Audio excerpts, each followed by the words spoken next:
Assalamualaikum warahmatullahi wabarakatuh. Halo, perkenalkan nama saya Inas dengan NIM A50125200082.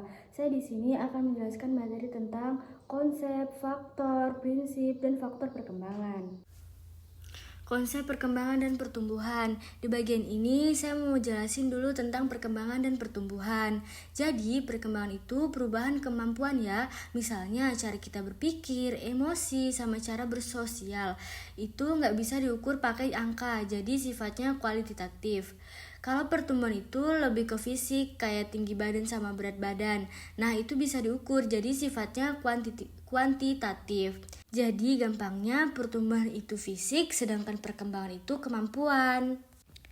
Selanjutnya saya akan menjelaskan tentang prinsip-prinsip perkembangan. Yang pertama, perkembangan bersifat berkesinambungan. Artinya, perkembangan terjadi secara terus-menerus sejak seorang lahir hingga dewasa, bahkan sampai tua. Jadi tidak pernah berhenti. Yang kedua, setiap individu itu unik atau berbeda. Artinya, setiap anak memiliki kecepatan dan cara berkembang yang tidak sama, sehingga tidak bisa dibandingkan secara langsung satu dengan yang lain. Yang ketiga, perkembangan berlangsung secara bertahap. Maksudnya, perkembangan terjadi melalui proses atau tahapan tertentu, tidak bisa langsung instan. Misalnya, anak harus belajar merangkak sebelum berjalan.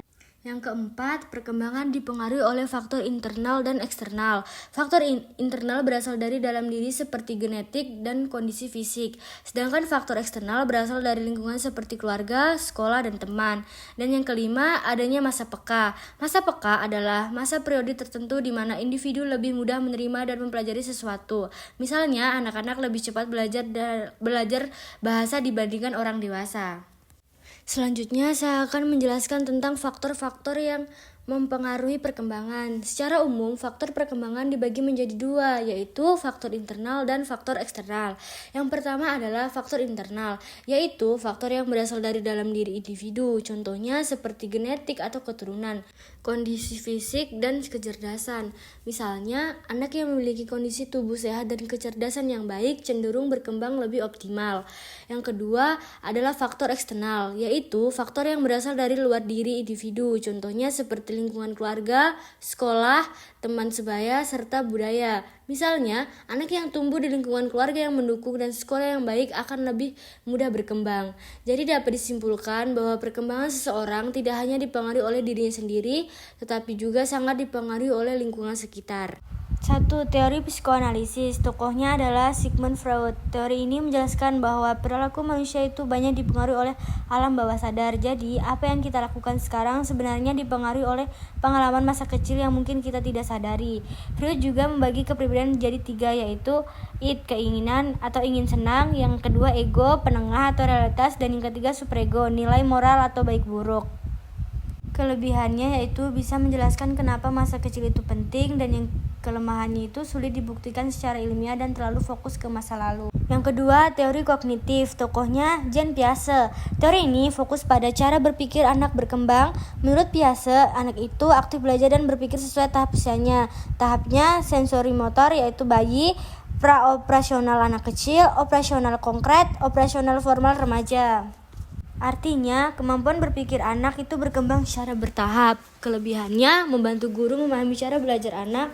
Kelemahannya, kurang memperhatikan emosi dan lingkungan sosial. Yang ketiga, teori behavioristik. Tokohnya B.F. Skinner. Teori ini bilang bahwa perilaku manusia dibentuk oleh lingkungan. Jadi, seorang belajar karena adanya stimulus atau rangsangan. Yang kedua, respon dan reaksi.